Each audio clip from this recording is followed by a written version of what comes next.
Il y a des moments où une nation doit choisir. Avancer ou disparaître. La République démocratique du Congo est exactement à ce carrefour. Après la douleur. Après la CAN 2025. Après les regrets. Après les promesses non tenues. Une chose est claire. Les léopards n'ont plus le droit à l'erreur. Mars arrive. Les barrages arrivent. La Coupe du Monde 2026 se rapproche. Et avec elle, la dernière chance. La RDC le sait. Au fond d'elle-même. Dans ses vestiaires. Dans ses rues. Dans le regard de ses joueurs. Le temps n'est plus un allié. Il est devenu un adversaire. Chaque jour qui passe rapproche le pays de son destin. Chaque minute compte. Chaque choix pèse. Le futur ne se prépare plus demain. Il se décide maintenant. Devant, l'inconnu. Nouvelle-Calédonie. Ou Jamaïque. Deux chemins différents. Mais un seul objectif. Parce qu'au fond, ce n'est pas vraiment l'adversaire qui fait peur. Ce qui décidera du sort de la RDC, ce n'est pas le nom inscrit sur le maillot d'en face. C'est ce que les léopards auront dans les veines quand le coup d'envoi retentira. Pendant ce temps, la Jamaïque aiguise ses lames. Elle aligne ses soldats. Elle sort ses armes lourdes, Max Aaron Cameron Archer, Kenan Davis, Mason Clark et le retour de Léon Bellet. Des joueurs rapides, puissants formés dans le football anglais. Habitués à la pression. Habitués aux grands rendez-vous. Une équipe qui se prépare comme on prépare une guerre. Mais le Congo, lui, a choisi une autre voie. Une autre stratégie. Une autre force. Pas seulement des noms. Pas seulement des statistiques. Le Congo a choisi une arme plus profonde. Plus dangereuse. Plus imprévisible. Il a choisi la jeunesse, la diaspora, l'identité. Des garçons nés loin, mais dont le cœur bat au rythme du fleuve Congo. Des joueurs qui ont grandi en Belgique, en France, en Angleterre. Mais qui portent Kinshasa, Lubumbashi et Goma dans leur sang. Des talents formés en Europe, mais forgés par l'histoire de leurs parents. Ce n'est plus juste une sélection, c'est un retour. Un réveil d'une revendication. La RDC ne joue plus seulement pour gagner. Elle joue pour se retrouver. Et quand mars arrivera, ce ne sera pas un simple match. Ce sera le moment où une génération décidera si elle veut écrire l'histoire. Ou la subir. Et pendant que le monde du football regarde ailleurs, pendant que les projecteurs sont braqués sur l'Europe et ses stars, quelque chose d'invisible est en train de naître pour la République démocratique du Congo. Loin du bruit, loin des polémiques, loin des discours creux. Dans l'ombre, un mouvement a pris forme. Un mouvement silencieux, mais irréversible. Un mouvement que plus personne ne pourra arrêter. Son nom n'a pas été choisi au hasard. Il porte une mémoire, une lutte, une fierté. La génération Lumumba, une génération de jeunes joueurs nés ailleurs. Mais dont l'âme n'a jamais quitté le Congo. À sa tête un visage, un regard, une détermination. Noah Sadiki 22 ans, mais déjà la maturité d'un capitaine, déjà le poids d'un symbole. Il n'est pas seulement un milieu de terrain. Il est devenu un point de ralliement. Pendant que certains parlent dans les studios, Noah agit dans les coulisses. Pendant que d'autres débattent de l'identité, Noah la vit. Pendant que certains hésitent, Noah avance. Il décroche son téléphone, il contacte, il explique, il convainc. Il parle de la RDC, du projet, de la vision. De ce que cette équipe peut devenir. Et peu à peu, les portes s'ouvrent. Mario Stroikens répond présent, Matteo Polo suit, Michel-Ange Balikwisha s'engage. 3 noms, 3 signaux, 3 preuves que quelque chose est en train de basculer. Mais ce n'était que la première vague. Derrière eux, une marée est en train de monter. Une génération entière de talents belgo-congolais qui regardent désormais vers Kinshasa, vers le maillot bleu, rouge et jaune, vers l'histoire qu'ils peuvent écrire. Ils ne veulent plus seulement être des joueurs. Ils veulent être des léopards.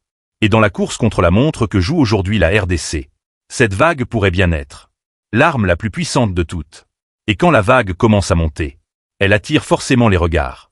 La génération Lumumba ne se contente plus de symboles. Elle attire maintenant des noms, des talents. Des joueurs capables de changer le destin d'une nation. Dans les coulisses, les lignes bougent. Les téléphones vibrent. Les discussions s'ouvrent. Et parmi les premiers à faire battre le cœur du Congo plus fort, il y a un nom qui résonne comme une promesse. Roméo Lavia, le joyau de Chelsea. Le cerveau du milieu de terrain. 22 ans de puissance, d'intelligence et de maîtrise. Un joueur qui comprend le jeu avant même qu'il ne se déroule. Un métronome, un équilibre, un futur patron. Il a été approché, il écoute, il réfléchit. Et pendant ce temps, le Congo retient son souffle. Un tel profil peut transformer une sélection. Peut faire passer une équipe du rêve à la réalité. Mais il n'est pas seul. Sur le flanc gauche, un autre nom commence à s'imposer.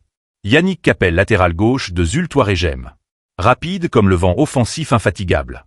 Un joueur capable d'étirer une défense, de créer le danger, de bousculer l'ordre établi. Dans une sélection où la concurrence existe déjà, son arrivée pourrait provoquer une révolution. Et puis il y a la jeunesse pure.